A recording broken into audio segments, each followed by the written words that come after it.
Bugün sizinlə çox maraqlı bir mövzunu, daha doğrusu bir YouTube videosunu təhlil edəcəyik.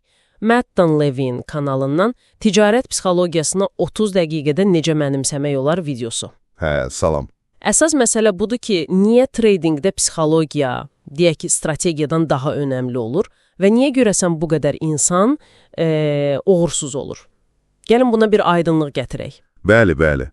Əslində çox maraqlı məqamdır. Çünki çox vaxt elə bilirik ki, hər şey strategiyadan asılıdır. Amma işin kökü, yəni beynimizin riskə, qeyri-müəyyənliyə necə reaksiya verməsindədir. Yəni o ilkin reaksiya. Tamamilə. Statistikalar da bunu deyir də. Hardasa hər 4 traderdən 3-ü pul itirir. Bu, kifayət qədər ciddi rəqəmdir, hə. Çox ciddidir. Videoda da vurğulanırdı ki, başlanğıcda bəlkə texniki bilik önəmlidir, amma hesab böyüdükcə uğurun demək olar 80-90% psixologiyadır. Hətta bir araşdırma da var idi, FXCM aparmışdı 2015-də. Aha, o məşhur araşdırma.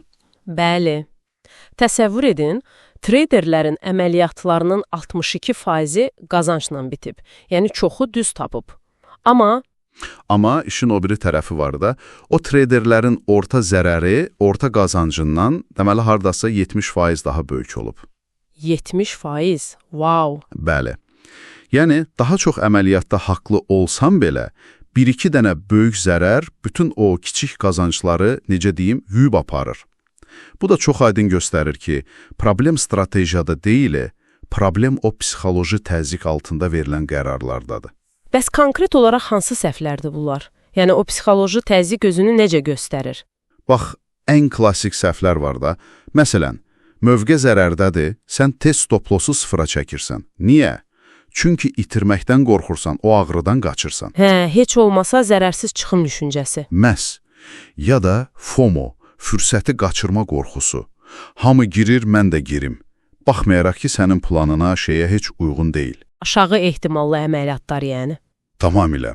Sonra, mənfəəti tez götürmək. Biraz qazanan kimi bağlayırsan ki, birdən geri qaydar, itirərəm. Halbuki potensial daha çox idi bəlkə. Qorxu yenidən. Bəli, qorxu. Və ən pisi də zərərdən sonra qisas almağa çalışmaq. Daha böyük həcmlə girirsən ki, itirdiyimi qaytarım.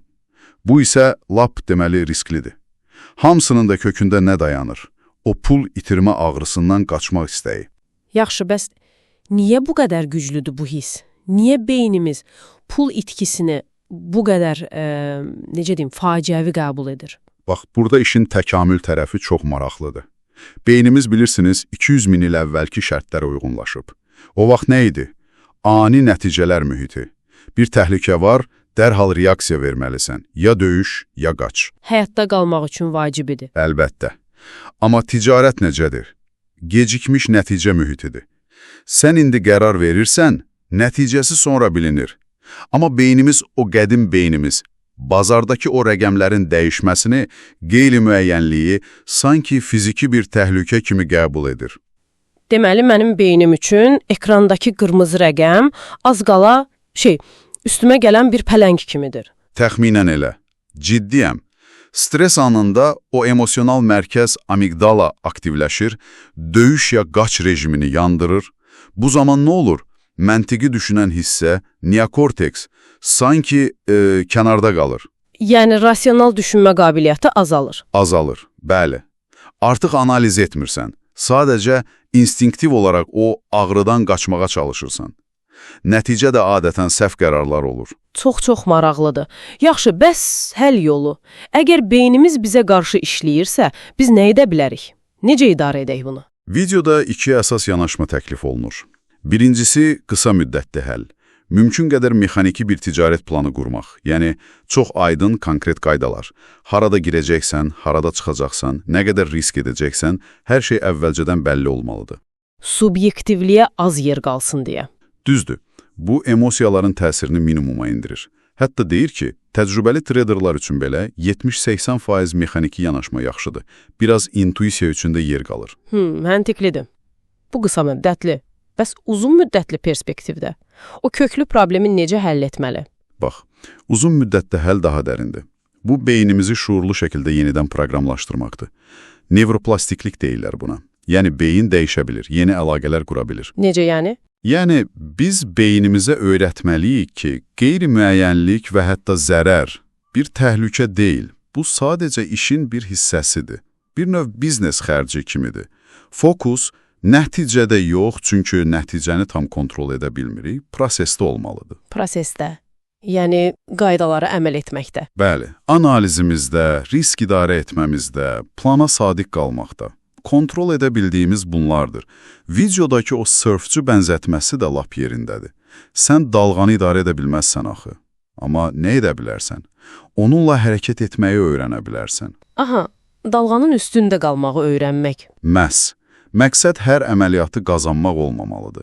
Məqsəd hər dəfə öz planına, öz qaydalarına sadiq qalmaq olmalıdır. Bu əslində bütün zehniyyəti dəyişmək deməkdir. Deməli, yekunlaşdırsaq, əsas məqamlar. Psixologiya texnikadan çox vaxt daha önəmlidir. Beynimizin təkamülən formalaşmış reaksiyaları bizə mane olur və o ağrıdan qaçma instinkti bizi səhv qərarlara sürükləyir. Tamamilə doğrudur. Və sonda sizin üçün də bir düşünmə mövzusu qoyaq ortaya. Videoda deyilən o mərkəzdə qalmaq fikri var idi. Yəni, nə həddən artıq sevinc, nə də dərin kədər yaşamaq, emosional yelləncəkdə olmamaq. Hə, tarazlıq. Bəli, tarazlıq. Bu prinsip təkcə ticarətə aid deyil axı.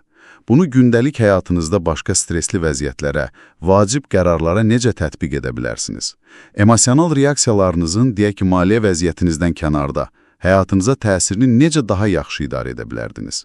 Həqiqətən, üzərində düşünməyə dəyər bir sualdır, təkcə pulla bağlı deyil. Əlbəttə, bütün həyatımıza aiddir əslində.